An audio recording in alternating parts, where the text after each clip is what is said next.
All right, it is week 2, and we are talking about ads. So this is week 2 of our communication series. So we're talking about messaging and communication throughout your entire brand, all the different elements of where in not industries, but spaces or areas you're going to need to use certain types of messaging within your brand. So we're going to be talking about ads, and we've already talked about content in part 1. So if you haven't seen it, go back and listen. We're still going to talk about launches. We're going to talk about sales and then how to piece it all together.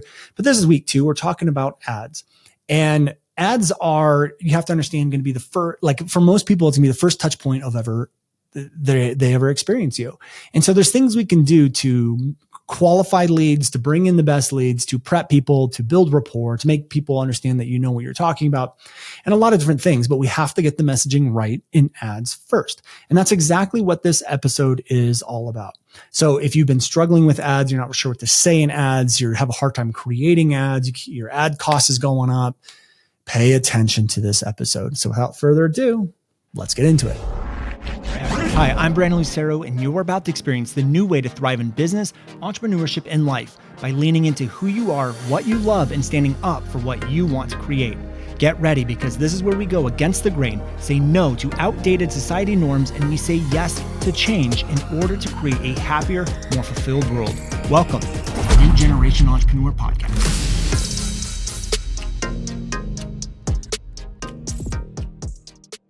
Hello, ladies and gentlemen. Welcome back to part 2 of our series talking about the most effective, powerful communication and messaging elements throughout your entire brand. Today, we're going to focus on ads. I don't know. We'll see how it goes. I don't think it's going to be a very long episode because ads are pretty sweet and to the point. There's not, a whole bunch of formats, like 4 of them, like with content. So, we'll go through every single detail, see how long it takes. But I wanted to talk about ads because ads are that first touch point that a lot of cold traffic is going to have. And the thing with ads is in all the different phases of messaging within your funnel, you have to take different things into consideration. So you have to take into consideration who's consuming it, where are they consuming it? For example, how I teach, what I teach is going to be different on a webinar than it's going to be in an ad or a piece of content. The messaging that I use in the beginning of the webinar might be different than the messaging I use at the end, or the problems might be different, or the benefits might be different because they have different awareness levels, right? So maybe during the webinar, they are now aware of what the problem actually is, or what industry norm that they shouldn't be following anymore. And so as they start to learn and hear and experience different parts of your messaging, each part of the brand or the funnel needs to have different messaging taken into consideration. So what I mean by this is that, sorry, there we go. If you remember from last week, I was recording last week. I was sick and had some throat stuff going on.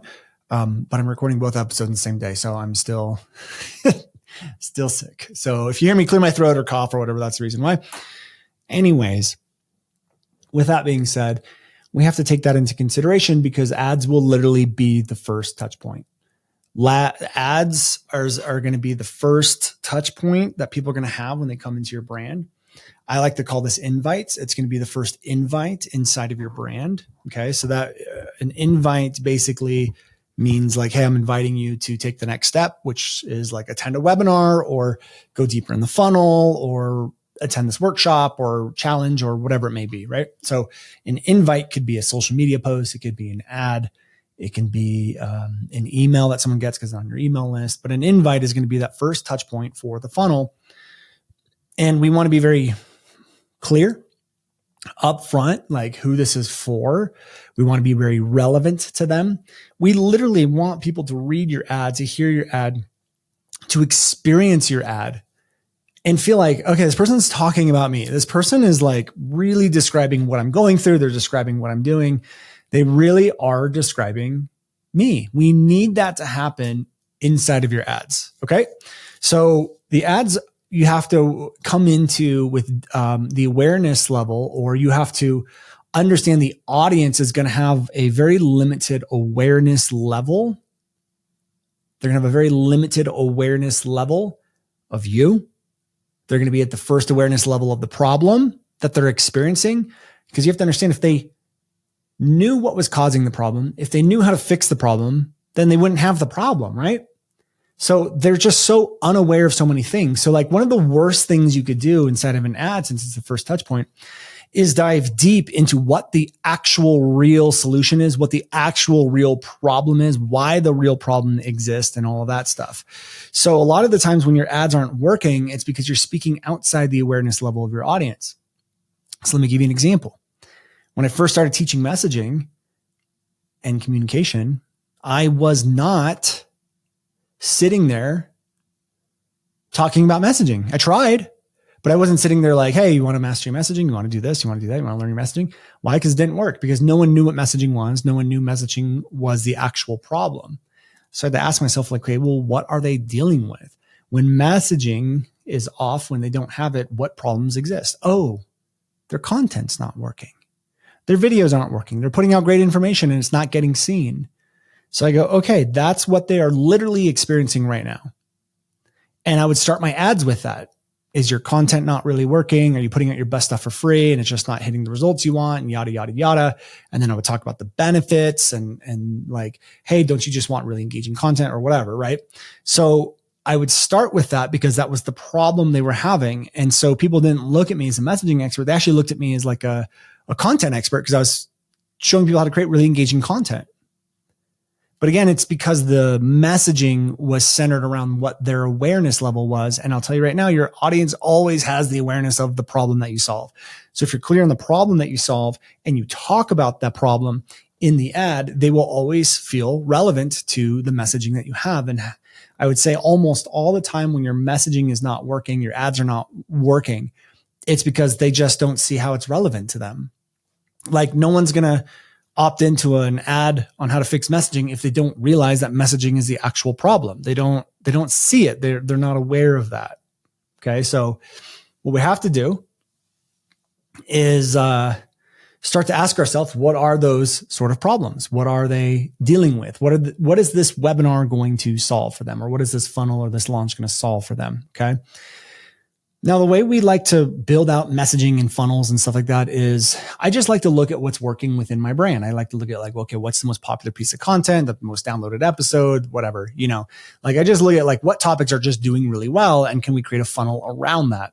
So once I know the specific topic that did well, I take that topic and I start asking myself, what are the problems? What are the symptoms that people are experiencing right now because of this? On this topic, what are the biggest problems that they have? What is it? And I start to go through that. Okay. I start to ask myself that. And we have to look at the format of an ad. Okay. So when we look at an ad, and I'll continue that conversation with the elements here in a second. But when we look at an ad, there's essentially three major things we have to focus on. We have to focus on the copy, which is at the top, right? And I'm just referencing Facebook ads right now. So we have to focus on the copy. We have to focus not just on the copy, but we have to also focus on the creative. And we also have to focus on the headline. And all three of these should be working together.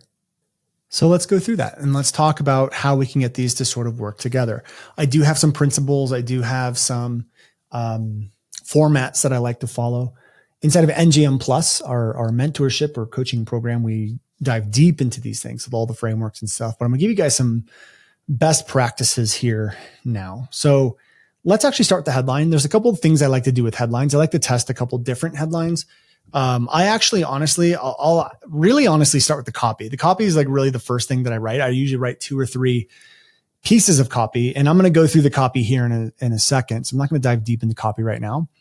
Because I'm going to go through the elements that you need and all that stuff. But the copy is usually what I write first. And that kind of is my North Star of where I want to take the messaging. The copies is my North Star, of where I want to take everything. Okay. So it's going to influence the headline. Sometimes it'll influence the creative. I'll write the copy first and then I'll even write video scripts around it. Usually that's how I do it. Sometimes I'll write the video script first and then the copy, but usually I kind of write the copy first is the first thing we do with our ads. Okay. We'll talk about how to write copy here in a second. let's talk about creative. We always try to have at least 10 different creatives and several pieces of different copy and angles. We like to mix it up between images and videos. So one of the video formats I like is literally starting with identity and problem. So are you this identity and struggling with this very specific problem? Have you tried fixing it, doing this, and this specific thing, and it hasn't worked? Well, blah, blah, blah, blah, blah. And I do a video like that. Sometimes we do just images. So they're like white images, and all you're going to have on the white image is black text asking a question. So black text asking a question. Once we have that, and then usually the question is asking a problem, like, are you experiencing this and this? Like, are you posting really good content that you know can help people, but it's crickets? ? Is your content falling flat every time you post ? Like, that's literally what the image will say. That's the creative. It's just asking a very simple question. Okay. So that's what the creative usually is. We have videos, we have images. Sometimes the images will also just call out the event. So it'd be like, hey, master your messaging, free event, blah, blah, blah, blah. Those don't normally convert as well, but you never know. You just got to throw them out there. Some other sort of creatives that we try are card ads. So we just write down messages on cards and go through the cards on video. We do all sorts of stuff like that. Okay. So creatives. Creative is really going to be scroll stopping. So you can try using identity. You can try doing things that are attention getting weird, waving your hands, whatever. So it's usually the copy or the creative is what's going to be the scroll stopper. It's the thing that stops it. So sometimes we do abnormal things. Sometimes we do attention getting things. Sometimes we just do a video that has a headline on it with a really curiosity driven headline on the top. You know, you can put those bars on the videos as a attention getting or curiosity driven headline to get people to watch the video. So we do all of that. All that are things that we do. Those are all things that we do. Okay. For creative. Now the headline is we do one of two. We do a couple things actually. So the headline, I usually try one headline that is the exact title of the training. So the webinar, the video series, the live training, the challenge, whatever the title is. And this is one way I tie the messaging together is I just use whatever the title is of the webinar, bam, goes right in our ad and then guess what? That title goes right into our emails that we send out. It goes right into the messages they're going to get. It goes right into the first slide of the webinar. So everything is connected. Everything is congruent. Everything is connected. Okay. So, that's one headline and we'll usually state what it is in like brackets. So we'll say like free webinar, blah, blah, blah, blah, blah, or free 3-day live event, and then call it like master your profitable messaging or whatever. So it states what it is. We put it in those bracket things, right? And then we state the title. That's one way to do it. The other way we do it is a problem or curiosity driven headline. So it's like content not performing ? Audience not growing every single month ? Like good content, but no results ? Like things like that is another way to do it. And then sometimes we do sort of polarizing headlines like how-to content isn't the best way to build a brand. This might be, stuff like that, headlines like that. So those are all the different sort of headlines that we use. But again, those headlines, if you remember from last week, are very similar to like thought reversal headlines, curiosity driven headlines. Again, they all stem from problems. So they all stem from problems and or benefits, because that could be another headline. It's like, learn how course creators are creating engaging content in as little as 5 minutes a day. Like that could be a really benefit driven headline that also uses identity in it, the word course creators. Okay. So then we have copy.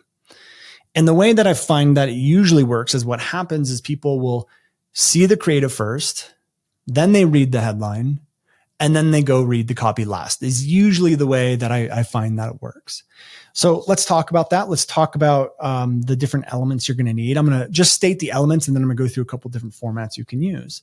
So some of the elements that you can use are going to be problems. So we need to know the problems. Again, if you remember from last week, we use these all the time. And when you find the ones that work, when you find the ones that resonate, which can be a process, when you find the ones that work, you can start to use them throughout your entire brand for the most part.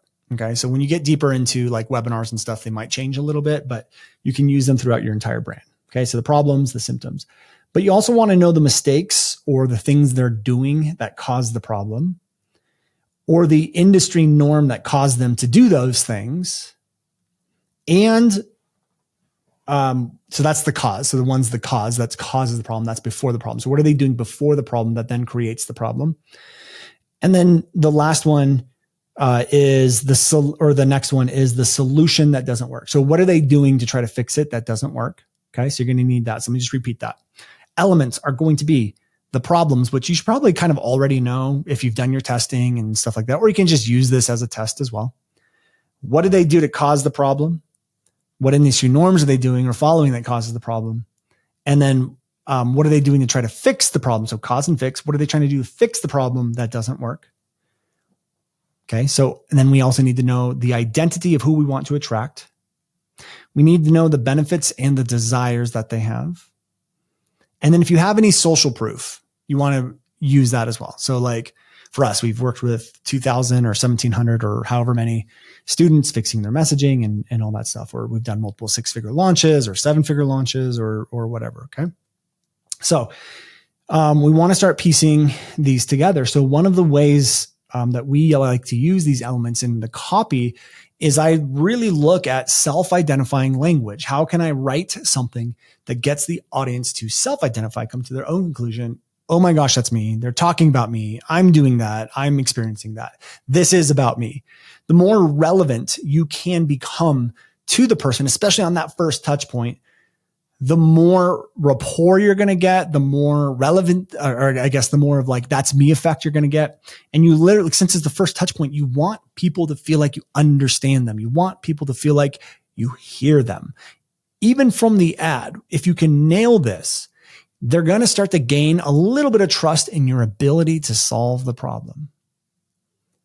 If the ad accurately and specifically describes what they're dealing with, what they're going through, why it's happening, what they're doing, and you just like, oh my God, that's me, there starts to build a trust in your ability to solve the problem. Like this guy gets it. This gal gets it. This person gets it.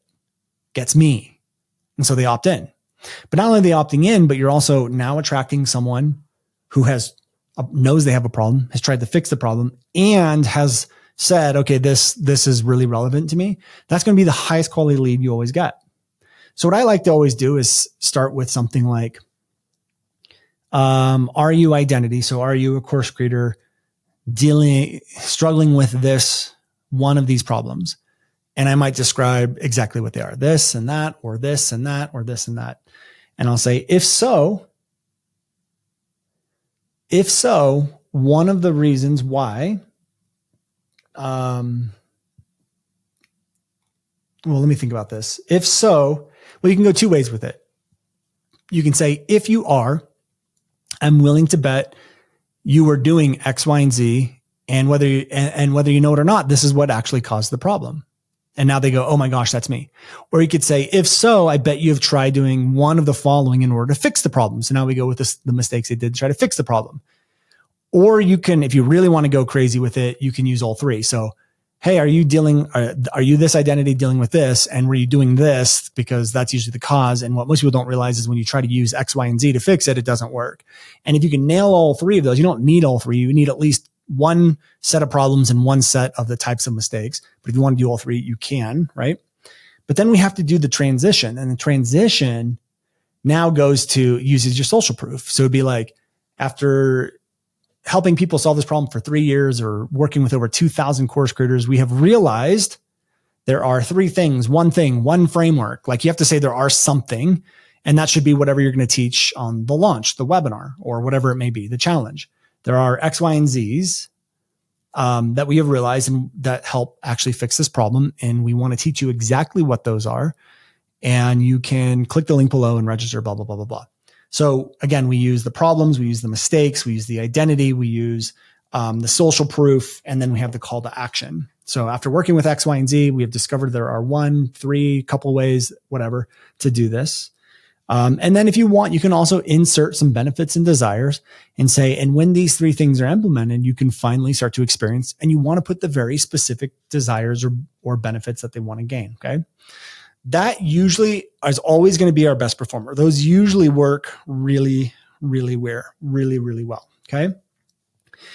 The next one is just using a thought reversal. So if you know what industry norm is causing the problem, if you know that there's a problem that they're having, you know there's a problem that your launch is going to solve, do a thought reversal around it and just use that as the video, use it as the copy, or maybe just have an image with really good thought reversal copy. So it'd be like, hey, is how-to content really the best way to build an audience?